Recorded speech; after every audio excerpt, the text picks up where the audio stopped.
ধর্ম অবমাননার অভিযোগে তিতুমির কলেজের শিক্ষার্থী রিমান্ডে।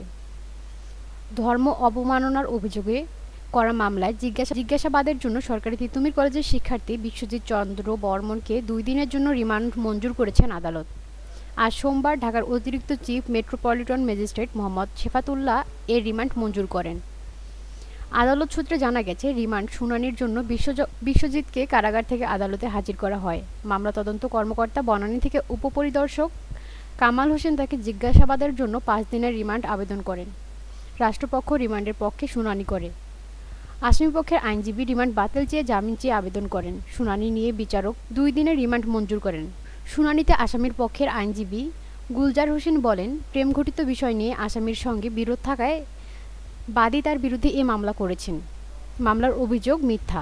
বিশ্বজিৎ সব ধর্মের প্রতি শ্রদ্ধাশীল উল্লেখ করে তাকে আইনজীবী আরও বলেন, গ্রেপ্তারের পর পুলিশ তাকে মোবাইল ও ল্যাপটপ তার জব্দ করেছে। তিনি যদি কিছু করে থাকেন সেখানেই তা পাওয়ার কথা।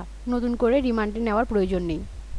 রাষ্ট্রপক্ষের আইনজীবী শামসুদ্দোহা সুমন শুনানিতে বলেন, গত 6 মাসে ধর্ম অবমাননার যে ঘটনা ঘটেছে গত 15 বছরেও তা ঘটেনি। তিনি আরও বলেন, অন্তর্বর্তী সরকারের বেকায়দার ফেলার জন্য এসব ধর্ম অবমাননার ঘটনা ঘটানো হচ্ছে।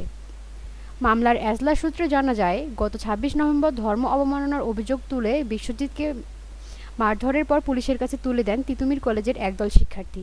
ওই দিনই তাদের বিরুদ্ধে মামলা করেন একই কলেজের ইংরেজি বিভাগের শিক্ষার্থী ওয়াহিদ সাব্বির।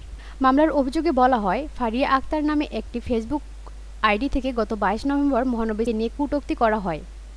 বাদী বিষয়টি অন্যান্য শিক্ষার্থীদের জানান। এক পর্যায়ে তারা ওই আইডির ব্যবহারকারী হিসেবে বিশ্বজিৎকে শনাক্ত করেন বলে অভিযোগে উল্লেখ করা হয়েছে।